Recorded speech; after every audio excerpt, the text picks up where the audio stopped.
Hi hello welcome back to my YouTube channel. അപ്പോൾ ഇത് റിജോ കേട്ടോ. റിജോയ് ചേട്ടൻ്റെ പണ്ട് മുതലുള്ള ഫ്രണ്ടാണ്. റിജോയുടെ വൈഫ് നിമ്മി. അപ്പോൾ ഞങ്ങൾ 4 പേരും കൂടിയിട്ട് ലൂർദ് പള്ളി പെരുന്നാൾ കാണാൻ വന്നിരിക്കുകയാണ്. പിള്ളേരെ ഒന്നും കൊണ്ടുവന്നിട്ടുണ്ടായിരുന്നില്ല.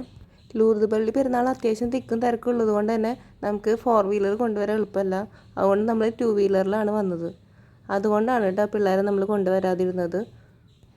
അവർക്കും നമ്മളെപ്പോലെ 3 കുട്ടികൾ തന്നെയാണ് കേട്ടോ. അവർക്ക് ചെറിയ കുട്ടികൾ തന്നെയാണ്. എല്ലാ പ്രാവശ്യവും ലൂർദ് പള്ളി പെരുന്നാൾക്ക് പോകുമ്പോൾ പരിചയമുള്ള ആരെങ്കിലുമൊക്കെ കാണാറുണ്ട്. ഇപ്രാവശ്യം അങ്ങനെ 2-3 പേരെ കണ്ടിരുന്നു. അപ്പോൾ റിജോയ്ക്കും നമ്മളെപ്പോലെ പെയിൻറ്റിൻ്റെ ബിസിനസ് തന്നെയാണ്. അപ്പോൾ അവരുടെ ഷോപ്പ് വരുന്നത് പട്ടാമ്പിയിലാണ്. പട്ടാമ്പിയിൽ തന്നെയാണ് അവരുടെ വീടും. അവർക്കിവിടെ തൃശ്ശൂർ കുട്ടൂർ തറവാട് വീടുണ്ട്. അപ്പോൾ വീക്കെൻഡ്സിൽ അപ്പോൾ അവരിങ്ങോട്ട് വരാറുണ്ട്.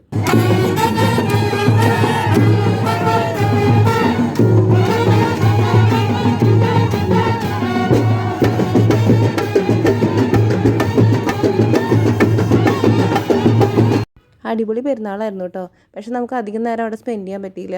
പിള്ളേർ വീട്ടിലാണ്. അത്യാവശ്യം ടൈം ആയിട്ടുണ്ടായിരുന്നു നമ്മൾ പോയപ്പോൾ തന്നെ.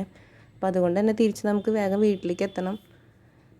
നമ്മൾ വരാണ്ടൊന്നും പിള്ളേർ ഉറങ്ങില്ല. അതുകൊണ്ട് തന്നെ നമ്മൾ വേഗം തന്നെ പോന്നു. അപ്പോൾ ഇത് നെക്സ്റ്റ് ഡേ കേട്ടോ.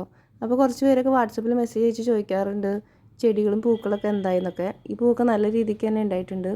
ഇത് റെഡ് ലേഡി പപ്പായ. ഇതും നമ്മൾ നട്ടുണ്ടായിരുന്നു. ഇത് ചീര മുളച്ച് വന്നിട്ടുണ്ട്. പിന്നെ വേറെ എന്തൊക്കെയോ മുളച്ചിട്ടുണ്ട്. പക്ഷേ എനിക്കത് ഏതാണെന്നൊന്നും മനസ്സിലായിട്ടില്ല. ഇതതുപോലെ എന്തോ മുളച്ചിട്ടുള്ളത് തന്നെയാണ്. എനിക്ക് തോന്നുന്നത് അത് പാവയ്ക്കായിരിക്കും. ഇത് നാരക നട്ടതാട്ടോ. പിന്നെ കുറച്ച് ചെടികൾ അപ്പുറത്തെ വീട്ടിൽ ആൻറ്റി എനിക്ക് തന്നിട്ടുണ്ടായിരുന്നു. അതൊക്കെ ഞാനിതുപോലെ ചട്ടിയിലൊക്കെ ആക്കി വെച്ചിട്ടുണ്ട്. പിന്നെ ഇന്ന് സൺഡേ ഇതുകൊണ്ട് തന്നെ ക്ലീനിങ്ങിന് ചേച്ചി വന്നിട്ടുണ്ടായിരുന്നു. അപ്പോൾ ചേച്ചി അവിടെ ക്ലീൻ ചെയ്തുകൊണ്ടിരിക്കുന്നുണ്ട്. കാർ പോർച്ചൊക്കെ നമുക്ക് വല്ലപ്പോഴൊക്കെ കഴുകാൻ പറ്റുള്ളൂ, എല്ലാ വണ്ടി മാറ്റിയിട്ടിട്ട്. അപ്പോൾ ചേട്ടനുള്ള ദിവസം മാത്രം നമ്മൾ അങ്ങനെ കാർ പോർച്ചൊക്കെ ചേച്ചിയെ കൊണ്ട് കഴിപ്പിക്കാറുള്ളൂ. അപ്പോൾ കാറ് മാറ്റിയിട്ട് തന്നപ്പോൾ ചേച്ചിയെല്ലാം ക്ലീൻ ചെയ്ത് തന്നു. ചവിട്ടിയെല്ലാം പ്രഷർ വാഷ് അടിച്ച് ക്ലീൻ ചെയ്യാറ്. അപ്പോൾ പെട്ടെന്ന് ക്ലീനായി കിട്ടും. ഇത് നമുക്ക് ഗിഫ്റ്റ് കിട്ടിയതാട്ടോ. ചേട്ടൻ്റെ കസിനുണ്ട് റോസ്മിൻ. 2 ദിവസത്തേക്ക് നാട്ടിൽ വന്നിട്ടുണ്ടായിരുന്നു. അപ്പോൾ പിള്ളേർക്ക് വേണ്ടിയിട്ട് കൊണ്ടുവന്നതാണ്. ഫെച്ചുമാണ് ഇത് നന്നായി യൂസ് ചെയ്യുന്നത്. അവൻ കൊടുന്ന അന്ന് തന്നെ ചിത്രമൊക്കെ വരച്ചിട്ടുണ്ടായിരുന്നു. ക്രിസ്മസ് ആവാറായില്ല. അപ്പോൾ ക്രിസ്മസ് റിലേറ്റഡ് പിക്ചറാണ് വരച്ചത്. അങ്ങനെ ഞാൻ കടയിലേക്ക് പോകാറില്ല എന്നൊക്കെ ആൾക്കാർ ചോദിക്കാറുണ്ട്. കടയിലൊക്കെ പോകാറുണ്ട്.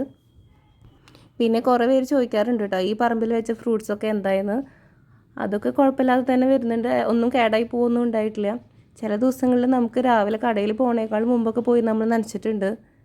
ഒന്നരാണ്ടെങ്കിലും നമ്മൾ നനയ്ക്കാൻ ശ്രമിക്കാറുണ്ട്. നമുക്കിവിടെ ഇനി വീണ്ടും ആൾക്കാരെ വെച്ച് ക്ലീൻ ചെയ്യാറായിട്ടുണ്ട്. നമ്മളങ്ങനെ വെക്കാറുണ്ട് ആൾക്കാരെ ക്ലീൻ ചെയ്യാനൊക്കെ. എന്നാലും പെട്ടെന്ന് തന്നെ ഇവിടെ പുല്ലൊക്കെ വരും. നമ്മളിങ്ങനെ ഡെയിലി വരുന്നില്ല, വല്ലപ്പോഴൊക്കെ വരുന്നുള്ളൂ. അതുകൊണ്ട് തന്നെ ഇത് അത്രയും നമ്മൾ മെയിൻറ്റെയിൻ ചെയ്യാത്തത് കൊണ്ട് തന്നെ ഒരു അങ്ങനെ ഭയങ്കര നീറ്റിലൊന്നല്ല കിടക്കുന്നത്. ഇപ്പോൾ പിന്നെയും ഈ ഫ്രൂട്ട്സൊക്കെ വെച്ചതിന് ശേഷം നമ്മൾ പിന്നെയും റെഗുലറായിട്ടൊക്കെ വന്നു തുടങ്ങി. അതുവരെ നമ്മളിങ്ങനെ മാസത്തിൽ 1 വട്ടമോ മാസത്തിൽ 1-2 വട്ടമൊക്കെ വരാറുണ്ടായിരുന്നുള്ളൂ. ഇപ്പം നമ്മൾ ആഴ്ചയിൽ ഒരു 4-5 വട്ടമെങ്കിലും വരുന്നുണ്ട്. പിന്നെ അത് കഴിഞ്ഞ് നമ്മൾ തിരിച്ച് വീട്ടിലേക്ക് പോകുന്നു കേട്ടോ. അത് കടയിൽ പോയിട്ടുണ്ടായിരുന്നു. അത് കഴിഞ്ഞിട്ട് അന്ന് വൈകിട്ട് എൻ്റെ ഇൻഡോർ പ്ലാന്റ്സൊക്കെ പുറത്താണ് ഇരിക്കണേ. അതൊക്കെ ഞാൻ ഇനി അകത്തേക്ക് തന്നെ തിരിച്ച് കയറ്റാമെന്ന് കരുതി. അപ്പോൾ അത് കുറേ ക്ലീൻ ചെയ്യാനുണ്ടായിരുന്നു. പുറത്ത് വെച്ചത് കൊണ്ട് തന്നെ അതിൽ കുറേ പൊടിയും മണ്ണും കാര്യങ്ങളൊക്കെ ഉണ്ടായിരുന്നു. അപ്പോൾ അതെല്ലാം വാഷ് ചെയ്തിട്ട് ഞാനിങ്ങനെ ഓരോന്നോരോന്നായിട്ട് കയറ്റുകയാണ്. അപ്പോൾ ഓരോന്നിനോരോന്ന് സ്പേസ് വെച്ചിട്ടുണ്ട്. ആ സ്പേസിൽ തന്നെ തിരിച്ച് കൊണ്ടുവയ്ക്കുകയാണ്. പിന്നെ എനിക്ക് ബാൽക്കണി മുകളിലുണ്ട്. അവിടെയും കുറച്ച് ഇൻഡോർ പ്ലാന്റ്സ് ഒക്കെ ഉണ്ട്. അപ്പോൾ കുറച്ചൊക്കെ അവിടെയും സെറ്റ് ചെയ്യും. എനിക്ക് ഗ്യാപ്പ് കിട്ടിയ സ്ഥലങ്ങളിലൊക്കെ ഞാൻ ഇതുപോലെ പ്ലാന്റ്സ് വെക്കാറുണ്ട്. ഇൻഡോറിലായാലും ഔട്ട്ഡോറായാലൊക്കെ. അപ്പോൾ ചെടികൾ എവിടെ നിന്നൊക്കെയോ കിട്ടുന്നോ അവിടെ നിന്നൊക്കെ ഞാൻ ചെടികൾ കളക്ട് ചെയ്ത് വെക്കാറുണ്ട് കേട്ടോ. അങ്ങനെ ഇടയ്ക്കിടയ്ക്ക് എനിക്ക് ഈ ചെടികൾ അങ്ങോട്ടും ഇങ്ങോട്ടൊക്കെ മാറ്റി അറേഞ്ച് ചെയ്ത് വെക്കും ഞാൻ. അപ്പോൾ ഇന്നത്തെ വിശേഷം ഇത്രയേ ഉള്ളൂ. Okay, bye.